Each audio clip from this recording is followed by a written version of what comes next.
ഒരാളുമായിട്ട് communicate ചെയ്യുമ്പോൾ അയാളുടെ എല്ലാ ഡീറ്റെയിൽസും കണ്ടെത്താൻ നമുക്ക് സാധിക്കും. എന്നാൽ അവരോട് സംസാരിച്ചത് കൊണ്ട് അവരുടെ മനസ്സ് നമുക്ക് വായിക്കാൻ പറ്റൂ എന്നുള്ളത് പോസിബിൾ ആയിട്ടുള്ള കാര്യമില്ല. സോ ഒരിതിലും ചെന്നുപെട്ടു പോവാതിരിക്കാൻ വേണ്ടിയിട്ട് കമ്മ്യൂണിക്കേറ്റ് ചെയ്യുമ്പോൾ നമ്മൾ അറിഞ്ഞിരിക്കേണ്ട കാര്യങ്ങളെ കുറിച്ചാണ് ഇന്നത്തെ വീഡിയോ.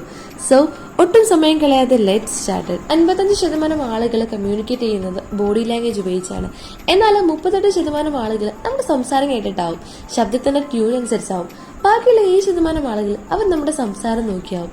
ഒരാളെ കാണുന്ന സമയത്ത് അവരുടെ ലുക്ക് കണ്ടിട്ട് വീയരുത്. നമ്മൾ ഈ പറഞ്ഞ കാര്യങ്ങൾ നോക്കിയിട്ട് വേണം അവരോട് കമ്മ്യൂണിക്കേറ്റ് ചെയ്യാൻ വേണ്ടിയിട്ട്. സോ നമ്മൾ ഒരാളെ കാണുമ്പോൾ അയാളുടെ വ്യക്തിത്വം കൂടുതലായിട്ട് മനസ്സിലാക്കാൻ അയാളുടെ eye contact, eyebrows, smile, frequent nodding, posture ഇതെല്ലാം ശ്രദ്ധിച്ചാൽ മതി. സോ ഇനി ഇതിനെ കുറിച്ചെല്ലാം നന്നായിട്ട് മനസ്സിലാക്കാം. Number 1, eye contact. കണ്ണുകൾ ആത്മാവിന്റെ കവാടങ്ങളാണ്, അതുപോലെ തന്നെ ഹൃദയത്തിന്റെ കണ്ണാടികളാണ് എന്നൊക്കെ നമ്മൾ കേട്ടിട്ടുണ്ടാവും. നേത്രബന്ധം നമ്മുടെ ആത്മവിശ്വാസത്തെയും അതുപോലെ തന്നെ മറ്റുള്ള വ്യക്തികളുടെ സവിശേഷതകളെയും എടുത്തു കാണിക്കുന്നു. അതുപോലെ തന്നെ വ്യക്തിത്വത്തിന്റെ ഭാവങ്ങളായിട്ടുള്ള സന്തോഷം, ദുഃഖം, ബഹുമാനം തുടങ്ങിയ ഒരുപാട് അവസ്ഥകളും കണ്ണുകളിലൂടെ പ്രകടമാകുന്നു.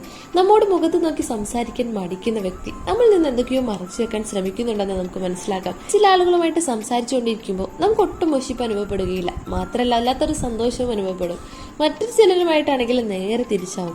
ഇത്തരം അനുഭവങ്ങളുടെ ഏറ്റക്കുറച്ചിലുകൾ വലിയൊരളവ് വരെ മുഖത്ത് പതിക്കുന്ന നോട്ടത്തിന്റെ ദൈർഘ്യത്തെ ആശ്രയിച്ചിരിക്കും. Number 2, eyebrows. മുഖം നോക്കി ആൾക്കാരെ മനസ്സിലാക്കാൻ ചിലർക്ക് എളുപ്പത്തിൽ സാധിക്കും. മുഖലക്ഷണം, ആകൃതി ഇവയിൽ പുരികത്തിന് വളരെയധികം പ്രാധാന്യമുണ്ട്. പുരികത്തിന്റെ ആകൃതി നോക്കിയാൽ ആളെ കുറിച്ച് ഏകദേശ ധാരണ കിട്ടും. കടികെട്ടി പുരികമുള്ളവർ ആത്മവിശ്വാസത്തിൽ ഇവരെ തോൽപ്പിക്കാൻ പറ്റില്ല.